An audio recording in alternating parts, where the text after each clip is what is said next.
It's time to awaken and remember who you really are. It's time to live a life that you absolutely love. And it is time for the awakened being. Conversations to create change. Having real, transparent conversations that will change your world. And together, we can change the world. I get asked all the time, what was the greatest thing that you ever did to get your healing, to get where you are now? And I could credit the greatest awakening to plant medicines. My greatest awakening and catapulting into prosperity and alignment and understanding and consciousness and worthiness and joy and prosperity and all those things literally has come from my teachings with plant medicine. And I am so excited to dive into this conversation specifically about plant medicine with a dear soul family, one of my divine besties of light, Adam Roa, who I'm just always in awe of his just gifts and his abilities and the light that he brings forth to the world and all the ways that he shares. I mean, he's a very well-known individual that has an amazing show, has an album, has a viral, gone massively all over the world video. I mean, so many things that he shares in light and in love to transform the planet. And both of us, the thing that we have in common and why we're diving into this together is we both accredit these master teachers to our greatest awakening. So I'm super excited to share this with you guys and just to dive into all things plant medicines and sacred sacraments. And if you haven't yet, know that you also can go to marcilock.com to receive the free activation, The Ultimate Life of Having It All, to support you every day and continually be a tool of support for you. Also, while you're there, check out if there's any events coming up, any specific meditations or activations or coachings that will support you in whatever you're growing through and expanding in, to give you the tools and techniques to really integrate this into your life. And my ultimate recommendation is always the Best Life Tribe, because you receive access to all the teachings and trainings and programs and support and accountability. So definitely check that out if you're desiring to move forward and really create living a life that you love. So I'm super excited to dive into the show with you and with my dear friend Adam, and we will see you soon. All right, my loves, this is Marci Locke, aka Sundari, the Alchemist of Light, here for the Awaken Being Show. And in this show, I'm very, very, very selective about actually the people that I get to have these conversations with, because it is so important to me that the essence and the frequency is of the highest vibration of divinity and light. And I'm sitting with one of the people that I was just sharing with you before the show, like such a beautiful gift in the world that I just love and adore so much in your journey. So I'm very privileged to be sitting with my dear brother, soul brother, Adam Roa. And you have had so much success, so much journey, so much trial, struggle, liberation. I mean, we could go all ways. Yeah. I would love for you to maybe just give a little piece of who Adam Roa is and what you look like and what's going on in your world before we kind of dive into where we want to share and go. Yeah, that's a really difficult one at this stage. I feel as if I'm in the midst of a rebirth. Yeah. And so who is Adam Roa now? First of all, super grateful for the opportunity to come and speak here with you and spend this time together before you're off to Peru, where I just was. Yeah. And we finally caught each other. We caught each other. We've been like weaving. Both in Hawaii, and we just kept missing each other. It's divine timing. Yeah. And so for me, I describe myself as a transformational artist. Yeah. I'm basically the intersection point of transformational work, personal development, spiritual development, and artistry. And I primarily use spoken word poetry and filmmaking, and I'm now delving into music as the ways in which I choose to help elevate human consciousness. Yeah. And to me, consciousness simply means awareness. Yeah. And so basically spreading more awareness of ways of viewing the world that people may not think of on their own. Yeah. Right? Hence why you're here. Because, I mean, I was telling Adam that the whole point of the show is just the conversation in of itself creates a change in the way that we view the world and understanding a different construct of consciousness, elevating that frequency. And you are such a Jedi in that path of light in what you share. And so just to give a little piece, you have an amazing show, The Deep Dive, which I was on. How long ago was that? It was like 2 years? years, maybe? I had you on my podcast, I want to say at least 2 years ago. Mm-hmm. At least 2 years ago. Mm-hmm. And we were both it's funny how different I think we are. And yet I feel like we kind of went, you know how sometimes I think about like my friends that I grew up with, and I can go away and come back and want, wow, this frequency is a little just not resonant anymore, right? I've grown apart. I feel like we went off and did crazy things each on our own, and then came back together, and I feel just such deep resonance with you, maybe even deeper than before. So it's cool to see that we are weaving and aligning even more in that way. I think we've had some similar journeys in past to what we get called forth to experience and share. And, you know, so we dove deep. If you guys want to catch the show that Adam and I did, I don't remember what you called it, but it was like... I think it's the $1 Million Coach is the name of it. So it's the Deep Dive podcast, which is on SoundCloud, iTunes, and the podcast apps. Yeah. And the title is Marci Locke, the $1 Million Coach. Which at the time I was doing the $1 Million Coaching. That's what and you were like, I want to dive into this. How do you do this? And this is kind of what's leading us to where we want to go today, that we're both feeling really inspired to go, is I shared with Adam how it was a lot of people like, how did you start coaching at $1 million level? And there's no logic to it. That's how I got introduced to you. Like people sit there, do you know Marci? She charges $1 million for her coaching. So like funny, that's how I never even advertised myself at all as a $1 million coach. People would hear that I had $1 million clients, but I also had all levels and, you know, online programs and retreats and all the things, because my intention was to serve in all levels, serve everyone that is seeking their liberation and freedom. And so, you know, I didn't really even know that until you brought it into my awareness. You were like, you know, the $1 million coach. I'm like, oh, I guess you could say that, because technically I do coach people at that level. Yet it was, as I shared with Adam my story of being called forth to that, it was through ayahuasca. It was through a journey with Aya that she called me forth to charge that level, to that there was high level leaders at that level that were waiting, that required that level of investment in themselves to be able to move beyond their comfort zones and bring forth their gifts to the world that the planet was seeking. And so it was really a calling forth of way beyond what my logical mind would have ever thought of or planned out. And I remember the first person that I told when I came out of the jungle, and they were like, I said, I'm now charging, you know, I'm now receiving $5 million clients, because I was told by her there's 5, and, you know, we'll share kind of our story on this. And I remember the first thing they said was, what? Like, the only person that I know does that is Tony Robbins. And I was like, obviously, I can see a little bit of trigger in that, but also me claiming, I was like, yeah, and I'm motherfucking Marci Locke, and I do it too. That was my response. So after that show, you said, even in the show, which I love, that you were like, oh, I can, you know, trying to imprint with the level of worthiness, the level of knowing and trusting ourselves. That it's like, again, getting rid of the story of idea of numbers or energy at all, and being just in the level of vibration that, you know, this is what I'm called forth to do. This is what feels the most in alignment. This is the level that I'm vibrating at. And you were saying, I don't feel that in my system.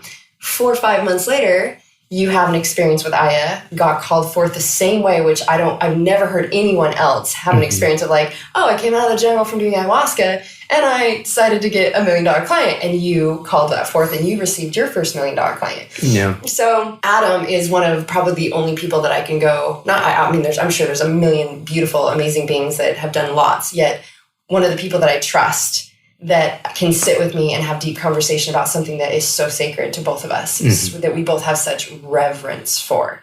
Because for me, plant medicine and utilizing the earth elements, the sacred sacraments, I have, you know, such a deep reverence for, and utilizing them for the greatest good and for what they're designed to support us with. That, you know, even the simplest little hape thing, I go into deep reverence with the medicine. And, you know, there's not a lot of people that necessarily do that. Yet to have, you and I have both had a lot of experience with medicine, which, you know, sacred sacraments from the different types to, and for me, I can always say, like, it was definitely like the thing that catapulted me into source consciousness, into connection with myself, into creating the results that I did. When people are always like, how'd you get this result? I mean, it's like, I couldn't deny it. I was like, you know, the awakening with plant medicine was a massive part of the activation of my DNA, the awakening of who I am, the trusting in all of that. And you're one of the people that I feel like has had a lot of experience with it, because you know the sacred powers of it, and it's been a big part of your journey as well. Yeah, ayahuasca was the catalyst for my spiritual awakening. Yeah. And I went to ayahuasca I'd done, my experience with plant medicines started off not sacred at all. It was taking mushrooms back in college for fun, but what was interesting is even when I did it, because I used to do it with my college friends, and they let it go at 20, like after it was kind of like, oh, that was college and now I'm done. I'm an adult now. And I was the one who did it, continued doing it and doing it like in my bedroom by myself with colored pencils and crayons and paper and just really utilizing it to explore consciousness and ask questions. And so I don't know, the nature nurture aspect of that relationship was clearly there with mushrooms specifically. And then out of pure desperation, basically, my life was falling apart. And everything that I associated as a part of my identity was crumbling. And I turned to a friend who had just done ayahuasca and told me about this thing. And I said, hey, what is this thing? Like, what can I get in? How does this work? And 4 days later, I was in a ayahuasca ceremony. And I actually want to give a tiny bit of backstory to flesh that out a little bit, because I think it's important. I was so desperate that I actually called up a friend months earlier and I said, hey, I need an aura cleansing or something, because I feel like there's a rain cloud over me everywhere I walk. And I didn't believe in auras. I didn't believe in any of that stuff. And what wound up happening is he put me in contact with a intuitive. And she scheduled something for months down the line. And months later, we got on the phone and she was saying all of this stuff. And my brain's going, she probably looked that up on ancestry.com. And you know what I mean? And in the middle of talking, she stopped. And she said, I don't know why, but your guides are telling me that you need to be in a Native American drum circle or sweat lodge as soon as possible. And it was and then she just went back to talking. And it was such a different frequency. It was such a different frequency of information. Receiving the information. It was the only thing I remembered afterwards. To this day, it's the only thing I remember about that conversation. So I just called up my friend who had told me about ayahuasca like 2 weeks earlier, because it was the closest thing to that I could think of.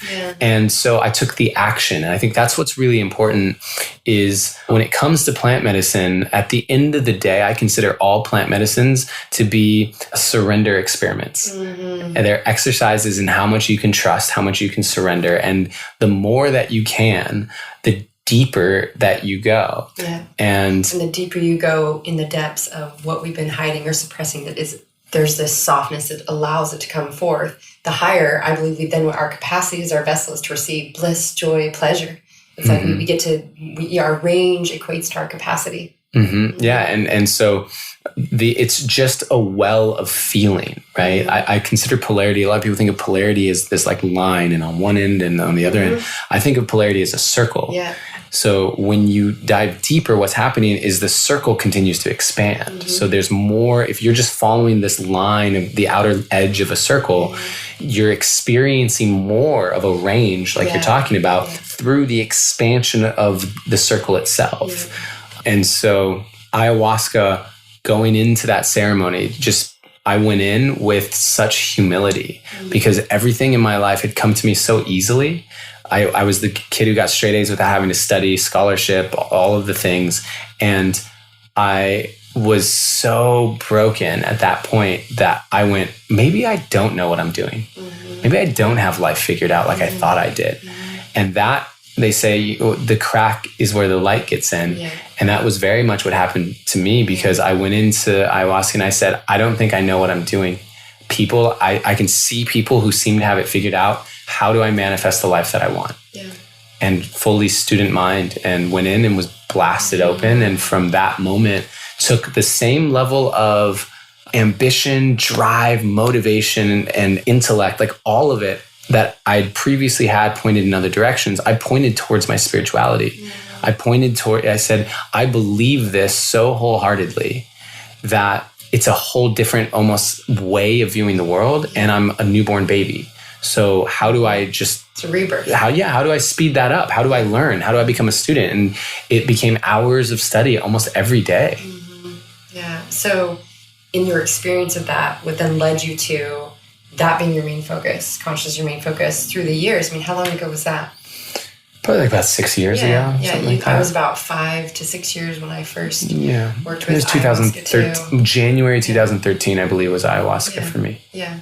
So how do you feel like that allowed you, or what would you say is your experience with it? Because the thing that I find the most, like it was a couple years ago for me when I wanted to start talking about plant medicine, and it was still very taboo, don't talk about, and all of these things, the perceptions. And for me, I recognized that like I couldn't deny what had given me the greatest liberation and was such a big part of my liberation. And so I was like, well, how else do we change the frequency if we're not willing to talk about it? Who's going to be willing to talk about it? So it's amazing. It's amazing how many thought leaders and big time CEOs and all these people who we know personally who have done or regularly do plant medicines who do not accredit it as being a part of why they're successful. And I think that's an incredible disservice. For me, I believe that most of what I have now, if we're going to look at the haves, like what I have from material to just even my emotional states and all of that, is in large part, maybe the majority of it is because of plant medicine or what I've learned through taking the action that plant medicine gave me. And what to it allowed you to then see and reveal and integrate and activate in your system completely. Like, I wouldn't even know how to put a percentage on it, but it's like, that's why after I experienced them, I was like, I couldn't deny that it got to be a part of what I did in working with my personal clients, the high level clients, and then became a part of my business with my Ascension Adventure retreats and experiences. Like when people are ready for it, there's this journey of, you get to start, there's so many ways up the mountain. Yet for me, it was such a big part of my awakening. Again, activating my DNA, cleansing the cells in your body, all the traumas that you stored, all these emotions, awakening and, your neural pathways. It's just like access to so much of who we are that we can't receive when we're only operating from what we know right now. Like you said, this is what I know, and I'm creating based on what I know. And you felt like a rain cloud was over you. And it's like, and you're like one of the top, you're like, hey, life's been easy at a certain point, right? So it's just, for me, it's been such a beautiful gift. Ayahuasca was my first awakening and opening and going super deep and just so much cleansing of, it's the first time I actually talked about this the other day with Mike Chang about one of my first experiences is getting to see my 4-year-old self out of just such divinity and light and witnessing that at 4 years old is when I made the decision. I'm stupid. I'm ugly. I'm not good enough. Like all those things and seeing how that spread out in my life, but coming to a place of just seeing that being out of divinity and recognizing that everything else was just story and just all the healing that's involved in the medicine. Now, the biggest thing, if we go, there's so many ways we can talk about the utilization of medicine. It's like making sure you're doing it the right way. Like as far as like in sacred space, in, sacred medicine. There's a lot of people who I feel like there gets a jumble of the confusion around it because people, anybody can look anything up and they can see the shadow and the light of something or, the way it's used. For me, I've only done it in very sacred space and, with sacred teachers and sacred medicine. So there's nothing added. And it's not like I'm not, with 100 people that are just trading their shit show. That's what, there can be a lot of scary experiences and stories. And so for me, it's such a sacred utilization of the elements in the medicine that opens up for ourselves all this discovery that for me, it's very important to let people know that it is something that you want to be aware of who you're doing with and can absolutely trust as a master in working with it. I still, with all my groups, I still only take them to my master teachers because I'm like, that's their mastery. I utilize it and I'm there in support and all the things I do, but that's their mastery and the space, the people that you're doing it with, all those things. But most importantly is the integration. And that's what you have also, every single opening, you then took that and integrated it into your life. How to, to see the visions, the revelations, all the things that you witnessed to then integrate that into your life. Versus what a lot of people would be doing is utilizing it as a distraction or let me go do something and try to just cleanse this and then I'm going to go back to my normal life. So I just want to be very clear with people of where it is of highest service and where otherwise, like, it can be used like anything else. It can be used like food or porn or sex or anything that is utilized as a distraction, or just let me go somewhere and try to fix myself. And so it's so important for me to people to know when they're called to it. Like, you had a direct calling forth to something like that. And a lot of people have like, they start to feel the frequency of it, or, it comes into the field and they get curious, but a lot of people will shut themselves down because there's so much either taboo woo-woo or a label that it's drugs or all the things. I think you did a show, actually. I remember diving into like sickness and health and like Western society versus the things that we've done to heal ourselves, And so it's so common to put these labels of, this is the normal way. You go to the doctor, you get the prescriptions, you get the chemicals, you get the things, versus tuning into what is emotionally in your body and your system, what actually gets to be healed and loved, that then frees you to be the light being that you are. Yeah, there's 2 points to that. And it's when you look at the plant medicines as a whole, there is the ceremony, there's the experience itself, and then there's the integration.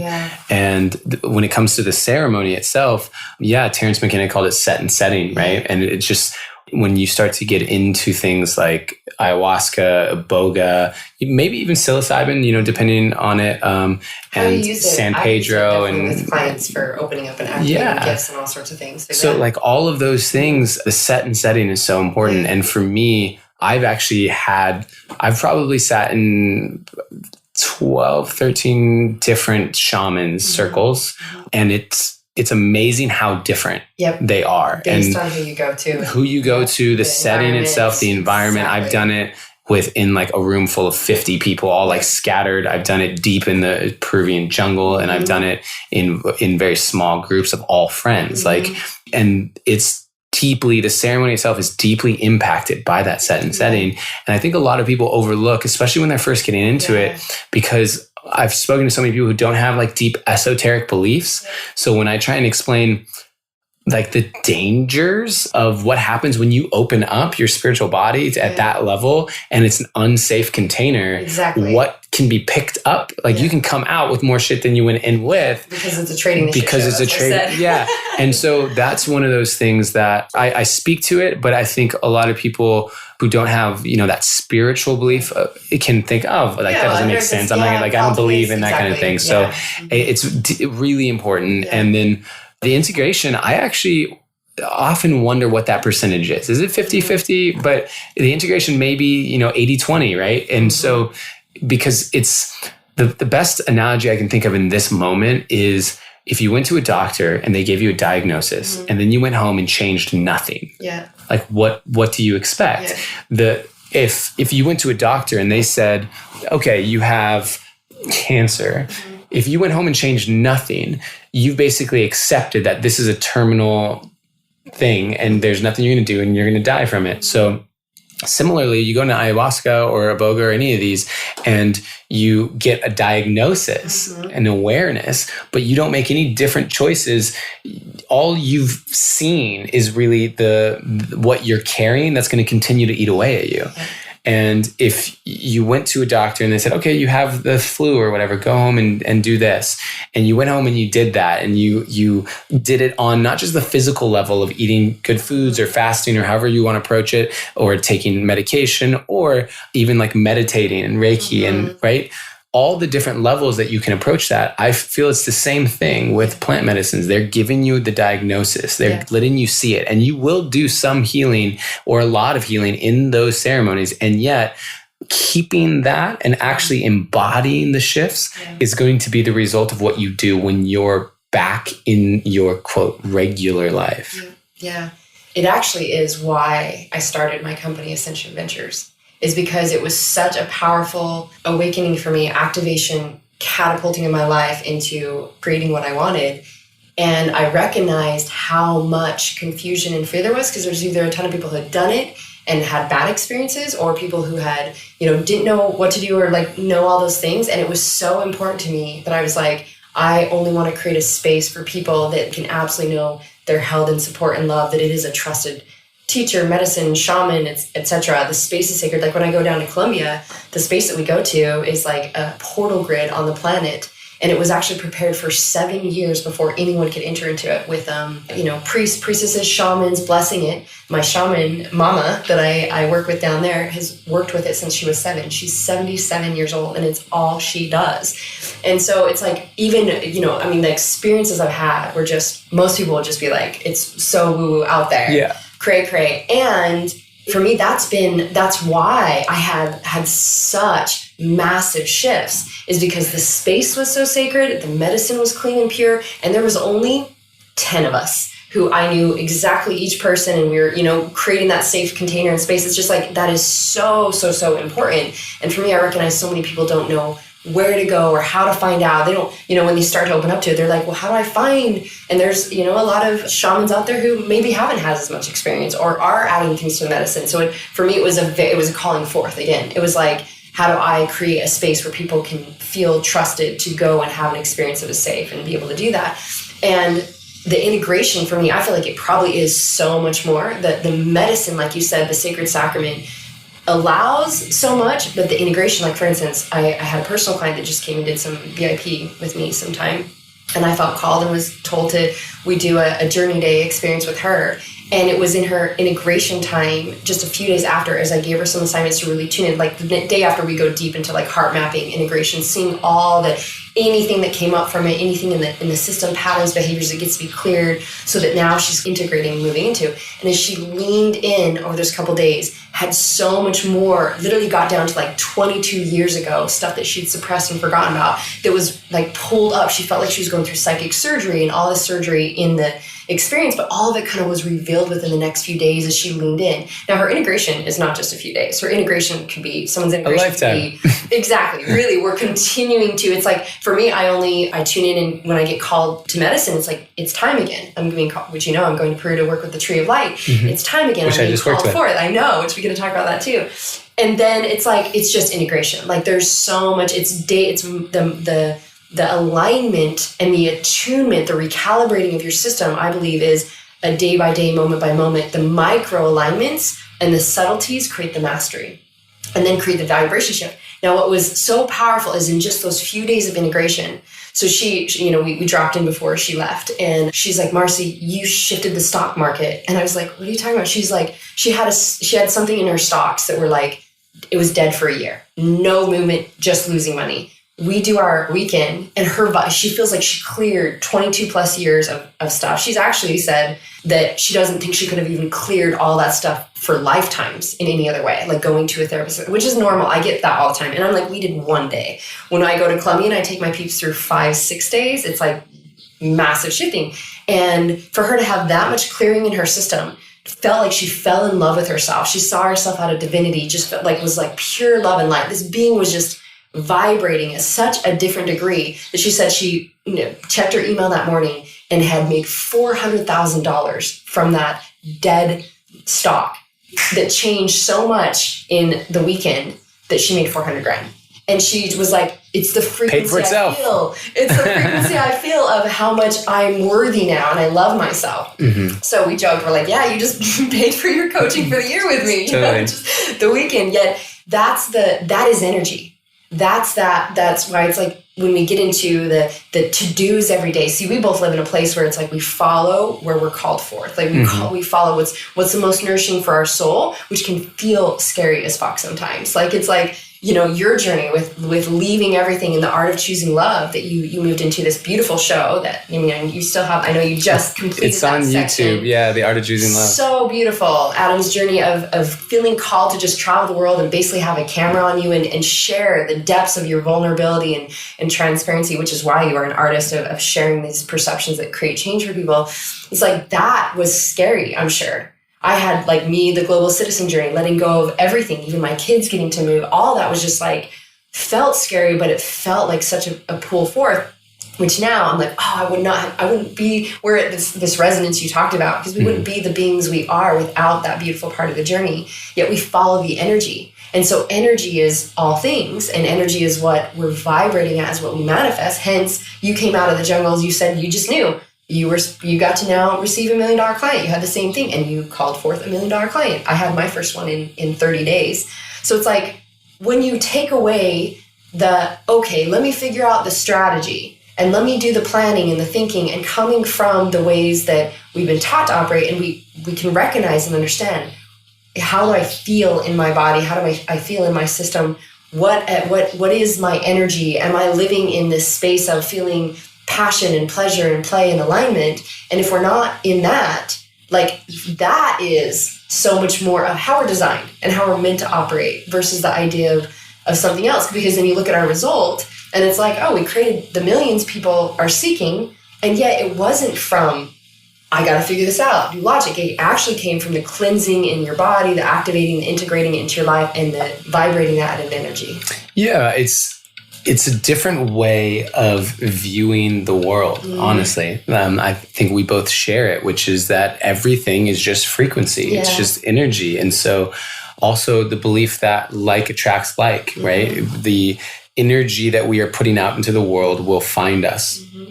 And so for me, when it shifted, it was when I shifted, and I remember that there was no doubt. So I was in this ceremony and went through what I look back on now as just a months and months of, I don't like to call them tests, but I mean, like, I was being tested by initiations.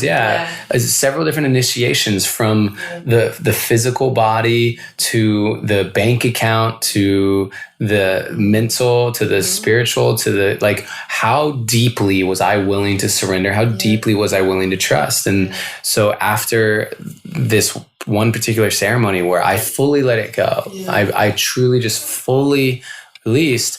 The medicine said, you have gone where 99% of the population is unwilling to go, and that makes you priceless. Like, that willingness is the thing that makes you $1 million, because what it takes to do that, and I know that you have it as well, what it takes to do that is such a deep level of courage, and that courage comes from surrender. And when you surrender is not a passive thing. Surrender is an active thing, because what surrender actually is saying, I trust. So you can call it surrender, but surrender is just letting down the guard so that you can do the thing underneath that, which is to trust. And to trust as deeply as I did, I remember coming out of that ceremony and being like, there's no way. Really? Your human brain starts to come back in and be like, wait, what's the logic? How would I do that? And we have ceremony happening the very next night, and I'm going into it, and I was shown 3 people, and it's like one of these 3 people, and I went in to the second night and I said, I need a sign, because I'm struggling to truly believe. And I got a sign that was just so, like, okay. And that was the same thing that happened in my initial spiritual awakening, because I was still doubting. I was still having all this doubt.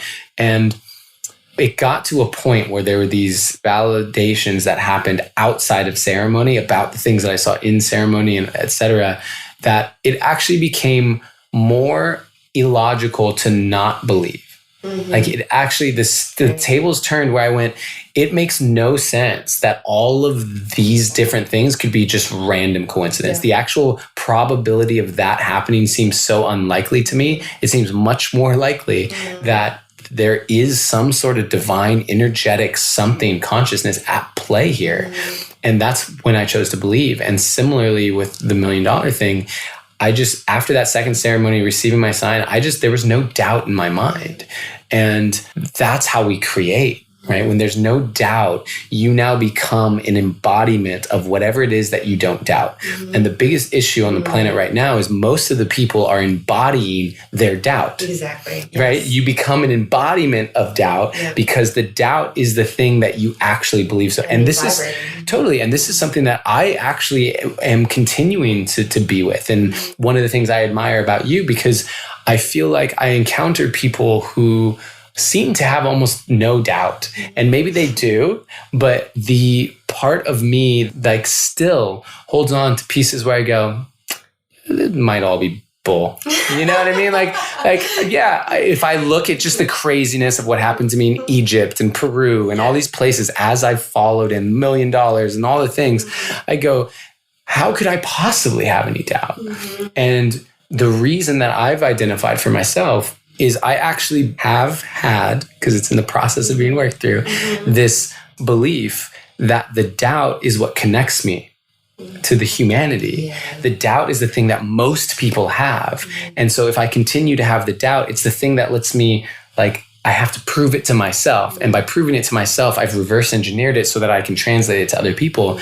And I know that I'm now at the point, the doubt's no longer serving me. What the planet actually could use, in my opinion, is people who are successful with, I say that with quotations because that can mean whatever you want it to mean. But in terms of what the mainstream media and the average person believes to be success, which is the primarily financial, but also happiness to some degree, like you're enjoying life, you can do whatever you want.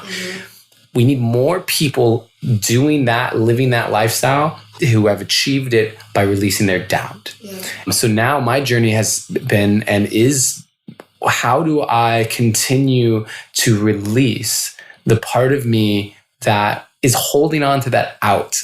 And that's one of the things I respect so much about you. I feel like your journey, even in the last couple of years that I've observed, it seems like you go even deeper into the belief. And I'm curious if you have any insight into when maybe that did switch for you. Maybe you were a believer from the very beginning, or No. I was so opposite. It was the journey of initiation and surrender and all these things that. And when you say that, I'm like, yeah, I have this knowing. I have this, and I mentioned it when my experiences, when I first did I was, well, it wasn't even the first roundabout that I got called forth to the $1 million client. I believe it was the second or third time I went down to the jungles. And again, we're doing 5-6 ceremonies. And there was, from what I experienced, it was like, I just knew. Like what I believe you can come to when you go through continuing to find the layers. So there's two parts to this, I feel like, which is like, honoring the human and the multidimensional, and we're all of it. We're all things. So of course we know that we get to have all these feelings and emotions, and they're all perfect and they're okay. All of our pain is just telling us to pay attention inside now. Fear is just our access to more freedom. So it's like when we have let go of labeling or having attachments or expectations or stories that those things are bad, and we've surrendered into allowing them to teach us what's really there. And again, our range that we can go equates to our capacity. As I tuned into it, as you were saying that, I was like, I don't have doubt. What I do have is I am presently each moment feeling whatever I'm experiencing and allowing whatever is in front of me to be my greatest teacher, because I know that every interaction is for a reason. Everything was designed for my greatest, highest good. So this in front of me allows me, if it even is resistance, it allows me to receive what's on the other side. So there's this going through, I feel like, the layers and more experiences that have just reaffirmed this trusting the process of life, knowing all things are energy. And so it's like, well, this in front of me, how could I ever deny this in front of me? It is what it is. It's in front of me. I can't wish this wasn't here. How crazy would that be? Because it is. So there's, I feel like, replacement of doubt, because it could be like, well, is this right or that right? I've gotten to the place where I'm just like, which one has more energy? Like, where do I feel the energy? And I go into trusting myself with energy and trusting the universe that whatever happens and everything, like, there's no way we can ever make a mistake. Well, what I'm hearing, let me speak it back to you, is by being just present with what is and making your decisions from the place of what has the most energy. So what feels most energizing to me, most expansive, most aligned, right? You make those decisions and then you just be with what's in front of you. So you can't doubt it because it's right there. Well, what's interesting is, so for example, if we were sitting here and we're having a meditation and someone has this experience of calling in whoever, and then there's this download that happens, and there's this whole deeply cosmic experience that can happen. If it didn't happen to you in that moment and you're just observing, and in this circle, this thing happened, there's obviously the reality that can't be doubted of this person had this experience for themselves. The truth of that experience in your reality, in terms of, is that experience, if they were visited by Arcturians who played softball with Pleiadians, and then they, you know what I mean? Like whatever it was, I believe that person experienced that. Now, did that happen or not? what's interesting is I've gotten to a place where I realize that there is no one shared reality. Yes. Like we're not actually in a shared I'm in my reality and you're in your reality. Yeah. And all timelines and things are happening at once, and there's infinite possibilities based on your logic and what you're looking for. Yeah, exactly. And so this is one of the things that I tell people all the time when they go into this, they're a little turned off by the spiritual aspects, especially the deeper and deeper ones, where I go, what's actually the difference? One of my first ayahuasca ceremonies, I had some doubt coming up. It might have been my first one. And I said, how would I know, like, how do I know if that's true? And I said, well, how else would it be? And, which was just the simplest thing, but basically saying, how else would it be other than just is? If it actually was true, it would just be. And there's no pretense around it. Doesn't need, what do you need? Because that's what it comes down to. What do you actually need to believe it? Because if it was true, like if Pleiadians and Arcturians were, like, how else would it be? It would look exactly like it looks. Right? So that's been a big one for me, is recognizing that even just the power of our own minds, like if you don't believe it to be true, it's not true. Well, with infinite possibilities that exist for you to see in any situation, what you would perceive, what you would think or believe or feel, that's where it's like, well, there's infinite possibilities exist. You're only seeing that based on your construct of consciousness. So what's really simple for me, and I feel like is a great gift. I mean, when we look at my, gene keys, DNA, all the things, it's like, oh yeah, we all have specific gifts or abilities. One of mine is that I can see all things. So I'm a teacher and a creator. And so it's like, I can see all the pieces. So sometimes, like when you were talking about that, I was like, well, the times that I would consider anything to be doubt is I can receive the information of lots of people and what's happening. And I had to learn to tune in and be like, what is mine? Like, what is there for me to do? So there's just greater depth of learning for it. Yet I do believe from my layers of experience that it's like, I believe no one can ever make a mistake. I can never make a mistake, because everything I'm actually doing, like you said, it is what is. It is the energy that's there. So with parallel realities, if we really want to go into depth and like all infinite possibilities that exist, whatever I'm creating and whatever I'm experiencing, I'm seeing through all the things that are me, my logic, etc. And so it's like someone else can see that as completely crazy and untrue, and all logic does exist and all things are true. When I went the layers of, again, the surrender into allowing even the understanding the different constructs of consciousness, I would have never believed that now it's like we called in ascended masters before we started doing this and tuned in and looked at our intention of energy and even the frequency imprinted in this audio, that people would feel the frequency of their liberation. So sometimes I believe like we can be talking, so we wouldn't be like, I don't know what you said, but I felt it. I felt this frequency. And so the things that I work with now that give, people such a massive degree of change, there was a level of learning. Sometimes I was like, I don't even know, like, what the fuck am I doing? I don't even know if this is like, is this really what I'm doing? But this is what I was being told and I felt in my body to be true. Having these experiences where it's like, this is not me doing this, in plant medicines especially. Your body can start to do things, you feel things happening in your system.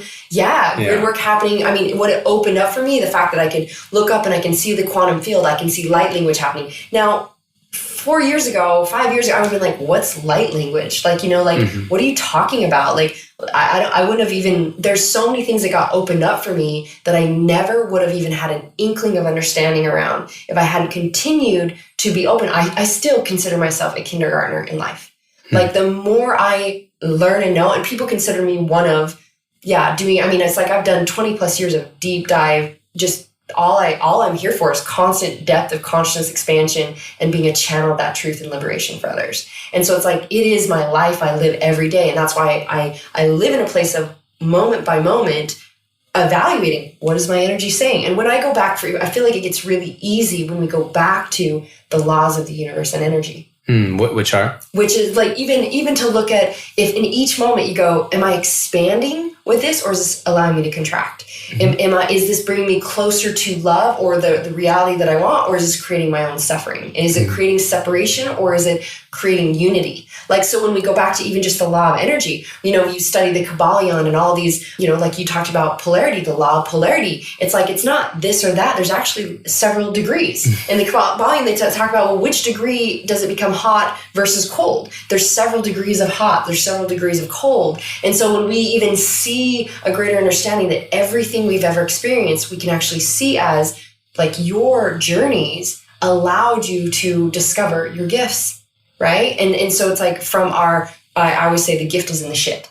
You know, the shit that from the standard viewpoint might be experiencing, oh, this is shit, when we realize, wait, this is actually something I get to witness and see to discover what's the gift in here. Now we operate in a place where I don't really label anything as shit. Mm-hmm. People always like, do you ever experience shit, Marci? Because they see my life as being, I operate in, my standard is joy and bliss and happiness and all this. And that doesn't mean that I don't feel the depths of rejection and all the things that are part of our human experience. So I really want to clarify that it's not to give some false pretense that I believe right now what we require, as you said, is yes, more people living the life, but showing that living that life means I accept all of me. Mm-hmm. I accept all of my humanity. And I actually shifted from believing, this whole silly human brain and this human journey. It's actually like, I honor this holy human vessel that I am. I honor this holy human journey because I wouldn't have taste and touch and the senses and the experiences of all these emotions. I wouldn't have the depth of this play and this discovery if I wasn't choosing to be in this human vessel. And so what I feel like I've learned to bridge the gap to is accepting the multidimensionality, the mystic, the millionaire, the human, all the spaces that we are, which gives us this knowingness of who we are. And the more that we know, like, so now I know, I could have days where I'm like, can feel the depths of like rawness. And it's just, and in the past, it would have been like, who the fuck am I to be a coach? Like feeling the depths of just all the stories or the things that are being triggered. And now I just know that's part of my holy human journey. It's like, it's one of those days I get to love on myself. And it doesn't have to be dramatic. I don't have to put labels or stories or attachments to it. I just honor what's being witnessed as another layer of something that wants to be revealed. And can I be with that fully? Can I feel the feelings fully? Can I heal all of that that's coming forth for me as well as for the planet? So that's where I feel like from the layers, and maybe this could take someone an entire lifetime to feel like, I feel like I witness this in almost every individual that I coach and work with, is there's a layer of not trusting themselves. It's, I need permission outside of me. You tell me what to do. And, if I make this decision, what's going to happen? We see how that's all thinking based and trying to control, which is coming from a very low vibration of energy, scarcity. I'm not, so as I learn to shift these things, that understanding control is controlling you, like anything that felt scary and uncertain that would have been attached to, I might fail. I could be rejected. I could be harmed. I could be seen. We both have done the depths of being seen and expressed and all the layers we get to go. I actually began to see as excitement of the gifts. Like the uncertainty to me now is adventure. And I love adventure, where adventure would have scared me before because there was so much uncertainty and could I be harmed and all those things. So in each lesson, and I'll say it's just how much more are we willing to be with what's there, that then we see it for what it is, to actually go, I can now see that whatever I'm experiencing, how could it be anything other than my perfect experience? Mm-hmm. Because everything I've ever had experience done is right here in this moment to reveal what is my energy vibrating, what are the thoughts that I'm having, what are the divine beings that have just come into my space, whether to trigger me or rather to be a reflection of light for me that I'm willing to receive now. So it's like when I kept repeating and reaffirming those laws of the universe, it was like reaffirmed that I can only trust the process of life, that the divine always has the greatest, highest good for me because it has all the infinite possibilities available. And I might just be seeing through this construct of consciousness. And when I started to just go, each thing in front of me is here for me. I can trust that. I know that this is for my greatest, highest good. This is my soul's kindest act that brought this forth for me, of what is there for me to receive even more greater. Because if I am a being of light and divinity, and we have all these gifts and capacity, how can it be anything other than that? I am the light. Yeah, I think one of the things that I've adopted as a belief system is I don't believe that the universe has preference. Yeah, and exactly. that's a really big one, because so many people say, if it's meant to be, and I go, meant to be? What does that even mean? What do you mean meant to be? It was like, well, if God wants it or whatever, and I go, you think God has a preference. Like God loves everything unconditionally. And I use God, and you can say Allah, source, divine energy, universe, higher self, whatever. Yeah. But like, there's no preference there because all of it is perfect. All of it is love. The murderer is loved equally as the saint, right? Yes. It's just one of those things. So if that's the case, then there is no meant to be. It's simply choice. We are the creators of our reality. And what I love that you touched on is when we talk about how the frequency that we're exhibiting, right? Like all of this entire thing where we're sitting, the conversation we're having is a feedback. It's feedback right now. So everything we're saying in this instance is coming through us because of what we did before this, what we did our entire lives before this, what we said going into it, what we're actually currently holding as the vision we have for our lives. Like all of it alchemizes into the words that are coming out of my mouth in this moment. And all of it alchemizes into the words that you're actually hearing and what you're making them mean in this moment. You, Marci, and also everyone listening to this. Like, because every person listening to this is having their own unique experience. Yeah. And so what I've gotten away from is the idea of meant to be. I think meant to be is just something people say to feel better about like the possibility of it not going the way they want it to. And when instead we can say, okay, in this moment, I'm not feeling the way that I would ideally like to feel. Well, how beautiful then that I have this emotional body that's letting me know that something in me is not in the state that I would like it to be in. What is that thing? Where is that coming from? That's the journey of, it could simply be I ate some shitty food 2 days ago that my body is still processing. It could be I'm tuned in really deeply to the collective right now and there's astrological stuff going on. It could be as simple as I'm just choosing to hold on. It might be like for myself, so much of what was triggered in me was the result of a sexual trauma that I didn't even remember, that my consciousness wasn't even aware of until I was 31 years old. So like, there's so many nuances to what may be causing us to feel a certain way at any given time. But what is perfect, as we're talking about, is that the fact that we're feeling it means that it's there for us to go where we want to go with the vision that we're holding. And that, I think, is the most important when we future cast in any way, shape, or form. The most important thing that we can do is continually check in on like, how do we want to feel like in life in general? Whether what it is we're designing is less relevant to like, what do I want in my life? Like, what do I want to feel on a day-to-day basis? Because without that, one, that impacts like the feedback mechanism that life is. We don't get the, oh, I wish I was feeling more of that. That's what I'm hoping to call more into my life. And therefore I don't have the contrast that allows me to use this depressive state as growth. But also it becomes something that in any given moment allows us to adjust and shift. Right? If I don't have, and that's where plant medicine becomes so useful, is I feel like some of the highest states of bliss I've ever experienced are in plant medicine. Some of the deepest states of compassion I've ever experienced are in plant medicine. And what that does is it gives me a reference point that I can now utilize to say, okay, that is, I want to feel more of that. I now know what that feels like. I now know what that feels like. Know before. That is such a big part of it. And so now when I go into my integration in a day like today, I'm not in like the highest state I've ever been. And I'm aware that I can be in a higher state because I have tasted that higher state. And I think that's a really important thing because the awareness of what's possible is one of the greatest gifts that plant medicine can give people. Yeah.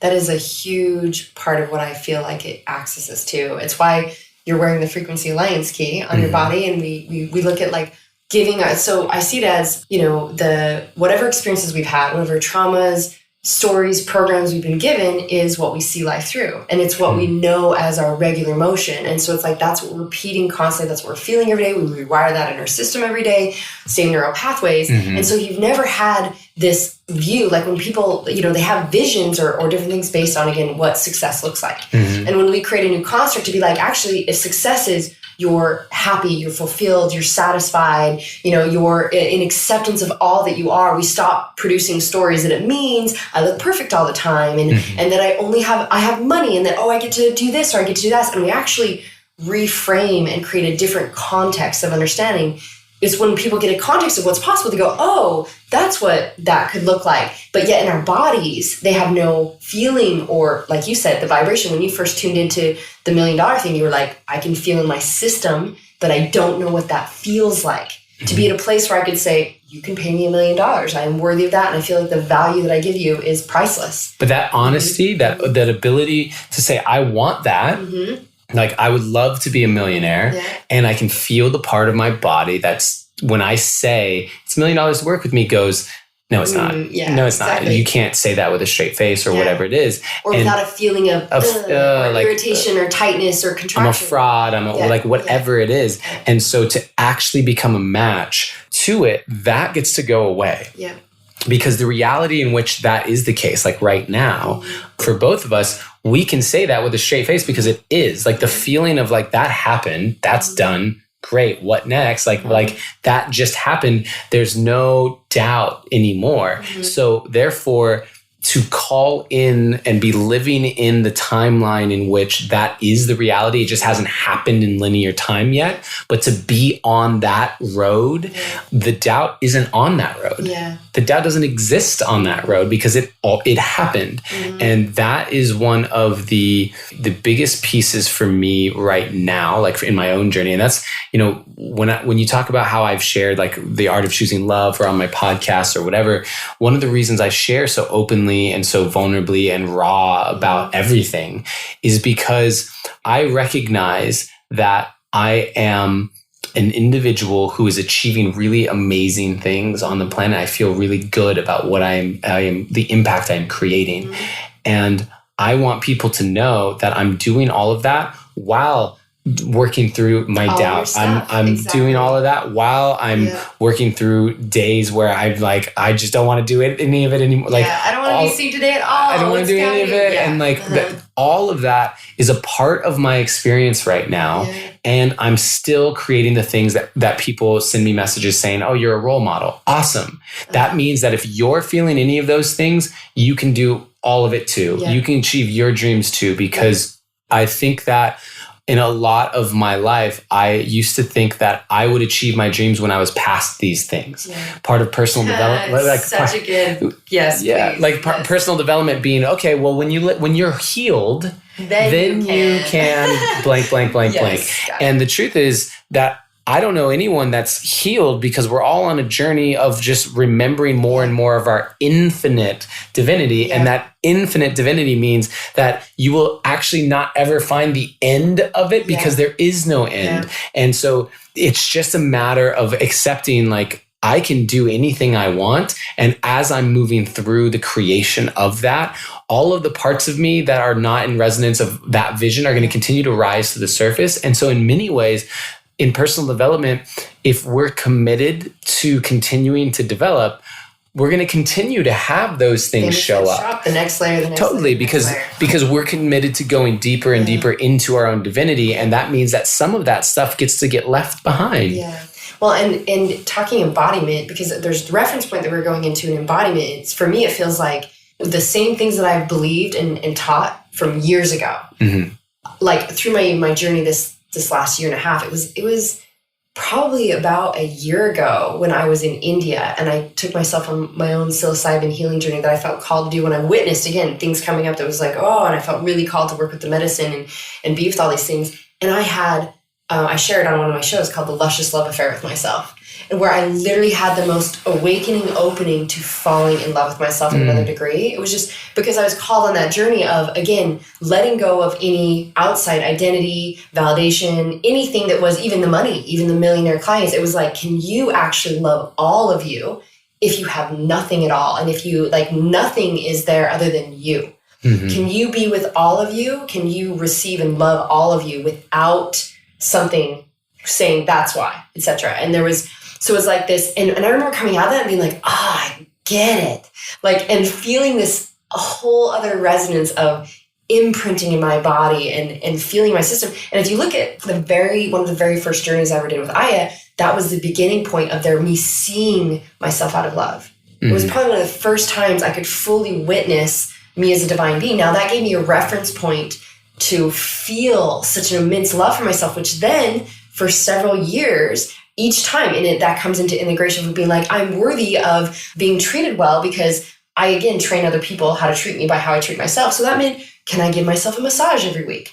Or can I find ways to like love myself in the mirror? Each one of these little tiny micro alignments is a step in embodying self-love, is a step in embodying, your worthiness, your wholeness. And so we continue to have greater levels of embodiment that we go. Because and you can be like, oh my gosh, like now I feel like I get it. And yeah, I've been teaching this for 4 years, but I just hit another level of embodiment, which then the things want to come up again that are ready to be revealed in my human experience that also like could be a week later, could be a month later, could be a day later that I'm like feeling this such rejection of myself and all the old things old programs or the things that are ready to come up. They go, oh, all of a sudden I was feeling these stories of, no, you should look this way, be this way to be enough. It's like, and it, again, calling me forth to another level of, can I accept that I can accept myself and let go of that story, that realize that was just a program and actually then go into the action that attunes and aligns me to being that vibration. So this is the integration piece. Then I'm embodying it at another level and I'm embodying it at another level.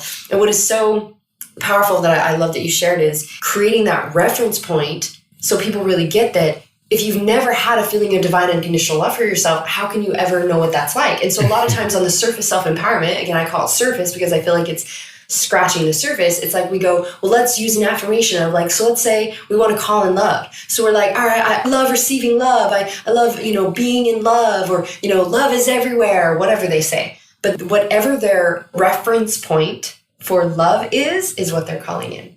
So if their reference point for love has been struggle, settle, sacrifice, scary, unsafe, abusive, all of that, then when they speak this reference point of love, what their body and their system feels and their viewing is what they know love to be. And so until we create a different reference point, what is your relationship to that thing? What's your relationship to relationship? What's your relationship to yourself? Your relationship to all these things? Like, that's not only my program, but that's my feeling towards it. And so when you go into these experiences where I believe what plant medicine and all these things do is they soften all that we built up as a human vessel to say, this is what I know and this is where I'm safe. And all of a sudden it softens those lines to allow the things that have been so hidden and suppressed to be revealed, that then we can, and to connect to source consciousness, to actually see ourselves from a different vantage point and viewpoint, to go and feel it. I mean, I think now I'm remembering one of my last retreats where we took each person through 5-MeO and MDMA and psilocybin. And it's like they could feel the depths of pain. You could see when they were witnessing or feeling like the pain. But yet each one of them at the end came to a place where they were just like in love with themselves, touching themselves, holding themselves. And it was like, oh, I'm such a divine being. And that's why I feel like my spiritual name that I was given when I was in India with an enlightened master was, and I don't know if you know this, is Sundari, means divine beauty, universal beauty. And when I got given that name, I started to bawl because it just first off hit such a resonance in my system. But it was like, it is your journey. It's what you're being called for. So it's like your soul's name. And for me, beauty was something I always fought, because it was scary. I was, afraid of being attacked, abused, fear of being seen. That was my journey of going into the depths of standing and being called forth. Even the show, there was so much, even as much as I've spoken on stages and done all those things, it was like there was a whole nother level of the rawness and the transparency of just sharing my initiations and my experiences. And I'm sure that having a camera on you all the time and the art of choosing love, you got to feel that there was another layer that got to be witnessed and expressed. And so it's like witnessing that all of it, what I realized is like, well, that's my message. Divine beauty, meaning the beauty of all that we are, the dark and the light, all of the frequencies, all the things that we are, when we actually, again, see it out of love, reveal and witness that, hear it out of love, we know that it was all divinely perfect for us. It is all love. It carries that higher vibration. So to get that reference point in your system, as you're saying, we're like, this is what it feels like to feel like I'm light, to feel so light in my body and have so much love for myself. And then the journey becomes how to make that your norm. And plant medicines are simply, they're actually in a category for me of just altered states of consciousness. Yeah. Because breath work can do it. Deep meditation can do it. Float tanks, isolation tanks, right? Like there's so many ways that you can achieve an altered state of consciousness. Yes. And the altered state of consciousness is what is actually going on, where because you're in an altered state of consciousness, the neurological pathways are firing in completely different ways than they were used to doing. Yeah. And that means that you're going to have different thoughts, you're going to have different emotions, you're going to take different action, you're going to do all of these things. And why I think plant medicine is such a great gift in that way is it doesn't require a heck of a lot other than the courage to actually go into it. But like once you drink the cup, and there's layers to this because I don't want to oversimplify it because there's a lot that you can do after drinking that cup. But in terms of even my initial one, it was like drink the cup, surrender, and throw up, which is his own journey. But then like now you're held by grandmother, as opposed to like breath work, like keep breathing, consistently do it, right? Yeah. Like in a float tank, for example, you're just laying there, and because you're not in the altered state, you're with you. Yeah. And so I think that plant medicine has a ease to it for a lot of people. They're used to taking substances, right? Like people are used to taking the pill. People are used to drinking the Robitussin. People are used to that sort of thing.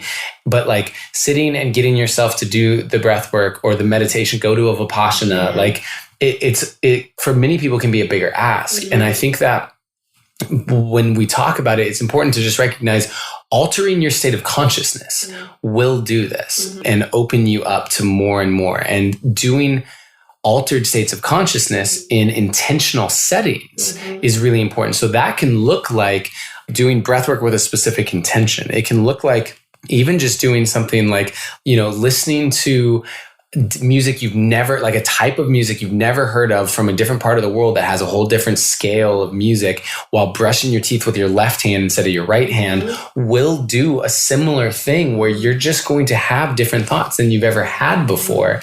And I feel like something that was a part of my life always was I was constantly looking for things that were outside of what I knew and constantly looking for experiences that were outside my comfort zone. And what I think is valuable for me is because of the sexual trauma, I recognize that my body really never felt safe on the planet. It was in a constant state of fight or flight. So what was interesting was that my comfort zone was discomfort. And so my norm was some level of not being comfortable in my own skin, not being comfortable on the planet. And so how did that serve me? That served me because getting outside of my comfort zone didn't feel that scary.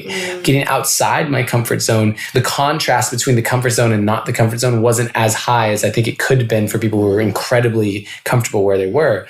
And so that allowed me to take really big leaps and really big, like a lot of what I've done in my life to get to where I have has looked like leaping into the unknown in really big ways. And now I'm learning to be comfortable more and more and actually being okay with the comfort zone. I'm that person. Comfortable with the discomfort. That's how I would say, like, that's our journey, because whatever's uncomfortable is beyond our reach, it feels like. And the moment we can get comfortable with that, then there's more for us to receive. And I love that you put it that way. It's being powerful. In that comfort zone and turning the discomfort of being on this planet and my body into something where I'm comfortable in my body and the planet, and allowing myself to say, hey, stop intentionally going outside your comfort zone for a bit. Allow yourself to just be comfortable where you are. And I got this reflection from, I hired an executive assistant who came on board and was working with the operations manager. And after about 2 weeks, one of the reflections was she was feeling a bit overwhelmed by how much was there. And it was funny because this was at post Peru, where I'd wiped my calendar clean and felt like I'd scaled back from what I was holding before. And it brought up this thing in me where I realized, wow, for someone who's like their job is to assist someone else, to even be taking on a fraction of what I'm holding in my brain is more than they feel comfortable with. Why am I actually contemplating taking on even more? And forcing myself to say, stop taking on new things. Stop yes, that's a great idea. That's great. You want to do all those things. But what if you forced yourself to do none of them? What if you forced yourself to do one of them and get comfortable in there? Because I think stretching myself has actually become my comfort zone. Yeah, I think that the not having those things, for me is what was also uncomfortable, because we are like it feels like plant medicine for me allowed me to continue to calm my nervous system down, because I had a highly overactive nervous system. Again, didn't feel comfortable. A lot of what you shared resonates for me. And it was more like I haven't recorded a show since I was in Australia, which was January or February. And we're in, what month are we in? I don't know, July. We don't operate in time. Yeah, I'm about to head to Peru. And I was like, oh, I haven't even recorded it. And it's just because my babes, my youngest was with me for the last 6 weeks. I literally had nothing on my schedule. I had a client that flew in and we got a few days together because she was going to take him back to the States and escort him. But it's just like for me to be in that level of comfort now, to not have to allow myself to be in whatever feels good, wherever I want to go. So what I've aligned to, or what I choose to live in now, is that, liberation and freedom is such a high part of my value for myself. And for me, it's like peace is my highest priority. If I'm at peace, everything else is operating. Because again, the frequency of that. And what I wanted to be operating from is that I can go wherever I feel called to go, to serve in whatever way I feel called to serve, to experience whatever I feel called to experience. And whether that be philanthropy work or with whoever I want to do it with. And it was like, can I align to that level? And part of me for the journey of that was to let go of it. Would be no longer became about achieve and validation. I feel like it's part of that's like a whole show we could do of as we go to this level of success, then it becomes actually allowing ourselves to do so much less and be okay with all that, and actually be way more productive. Like what you probably achieved and created in the scaling down is still highly productive versus there's a big difference, I think, for people to clarify that it's not, we have this idea of do, go. And for me, the journey was also letting go of the do, go. And that felt uncomfortable. That felt uncomfortable to actually be with more of myself, to allow more of myself to do more of that. And when I first got called to the Global Citizen Journey, I remember going, well, where's the next coolest place for da-da-da? And it was like my new guides and things that just dropped in was like, you just get to be. And that felt very uncomfortable to me, because it felt like again, we're here for the planet. We're very much vessels for the planet. And so it's like whatever we're experiencing, we're sharing, we're transmuting the frequency of that. We're doing our own healing. Every single person is. Whatever healing we're doing, we're also doing for the collective. So yeah, I came to a place of understanding that whatever my frequency is being, I'm doing more for the planet by being a frequency than doing anything else. So there was a big shift for me. And I feel like plant medicines were a part of that shift, of the reference point of being and being enough, whatever it is that I'm doing, because I could have a million ideas all the time. We're constantly fed with have visions, have thoughts, have ideas, have this. And when we're consistently, think we have to do all those things, it's coming from a place of have to. It's a place of instead of when I'm just being this, I actually receive at such a greater degree, and I'm giving to the planet at such a greater degree. So for me, that was a part of the work with plant medicines, was actually surrendering to just being and loving myself without a story, what it has to look like. And learning that to me, it's far less linear than I thought when I was growing up, because I was such a linear minded person, and I have a really analytical mind. And so the logic runs deep in me, and for the understanding that it's seasons, right? Even within us, right? That there's these seasons of go introspective, start listening, reading a lot, start doing that. That's what I'm feeling called to right now, is going inward, focusing on my music, focusing on I said the other day, I don't remember who I was in conversation with, but I got done with that conversation and I said to Ruby, I feel the part of me that hasn't been soaking up more information at the way that I like to. And I'm feeling like that part of me wants to be nourished. And so there's that. And so a lot of the things that I'm creating that might feel a little bit, how do I'm hitting these roadblocks. Well, what if it's simply, there's a couple books that get to be read before I know how those next couple things in my business go, or whatever it is. Contemplate and be with, the Gene Keys, right? Contemplation, being with things. Yeah. Yeah. And so those seasons and honoring those seasons, I'm in just right now I don't feel like doing a bunch of stuff. Great.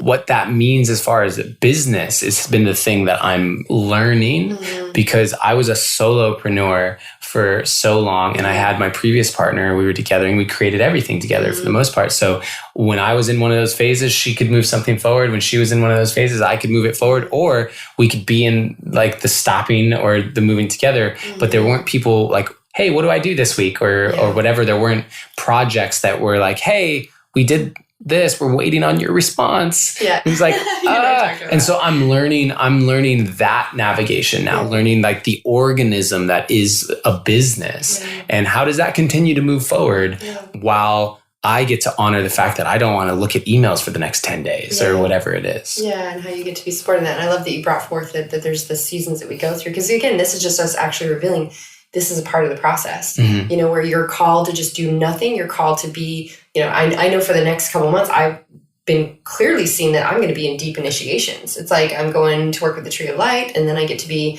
you know, in the Sacred Valley and doing deep introspection and internal integration. And then I actually have one of my retreats where we're working with some medicine, and then again, some deep introspection. Then I'm in Egypt for a month, going deep with the pyramids and activation. And then my retreat in Colombia, working with my peeps doing that. And then it feels like then I'm going to want to just be grounded.